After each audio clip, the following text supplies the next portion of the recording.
Seattle Club just recently announced the opening of a new 5-story supportive housing facility in Lake City for adults experiencing homelessness. This is now the 4th permanent supportive housing facility opened and operated by Chief Seattle Club. Joining us to continue the conversation from the Arc Lounge this morning is the Executive Director, Derrick Belgarde. Derrick, thank you so much for joining us to talk about this new supportive housing facility in North Seattle. How about you walk us through here? Who will be served, and then what resources are available to tenants? Hi, yeah, thank you. Glad to be here. Yeah, at our buildings, we try to target our Native American population. We have the highest rates of homelessness in our communities and in all of our urban cities. And so we try to address that. Single adult chronic homelessness, the most vulnerable, highest needs within our community.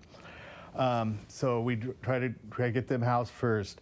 At our buildings, we do, we try to heal the spirit, heal the harms and the trauma from historical and intergenerational traumas for 500 years of oppression, genocide, land steals, bad American policy that has helped create the problems we're having in our urban cities. We try to create healing spaces. Our mission is to create sacred space, and there's so many places in the city that just are unwelcoming to Native Americans. When we're 2% of the general population, we're sprinkled throughout the cities. There's not a place is built for us, designed for us. So we create that sacred space to give our people a sense of belonging, a sense of community, a sense of a place where it's safe, where they can be Native people again. And that's what we really try to do. We try to provide a lot of culture appropriate services, as well as, we have nurses and things like that, case management. But we also provide traditionally appropriate services.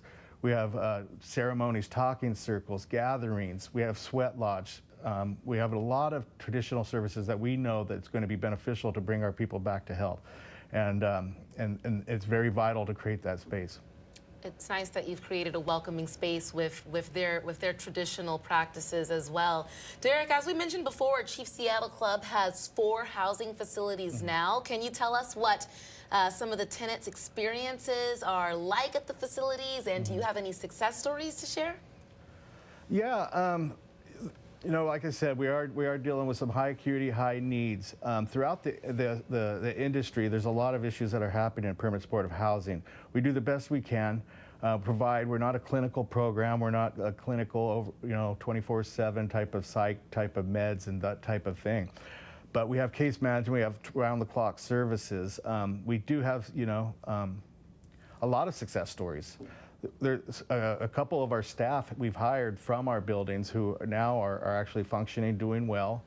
We got to be careful, though, because there is a benefits cliff when you hire people who are in subsidized housing. You don't want to take them out of, compliance within their housing. But we've hired some great people who are doing wonderful things now. We have one staff who's probably been going back home to his reservation to do ceremonies for the past 3 years, and he went from a very severe need, mental health and substance, to now he's one of our stellar people. And we know that healing that we're talking about comes first.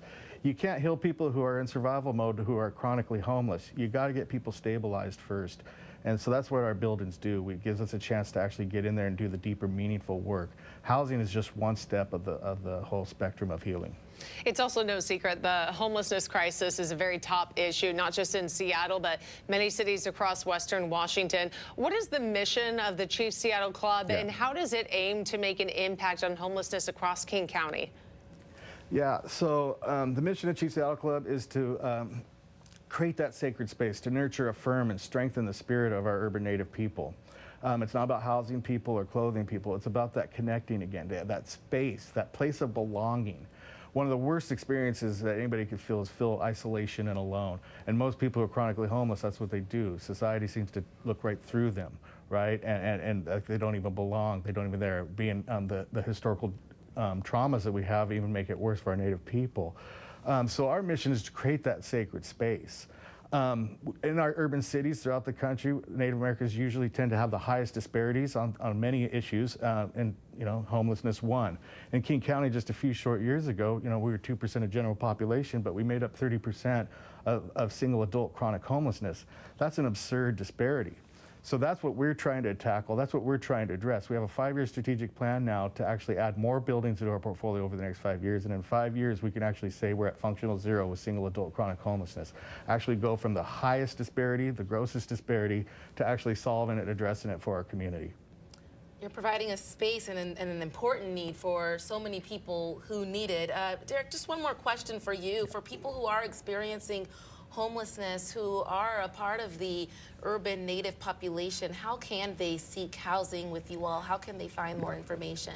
Yeah, so our original building is a day center, drop-in shelter. It's our headquarters. It's located in Pioneer Square on 2nd Avenue between Yesler and Washington.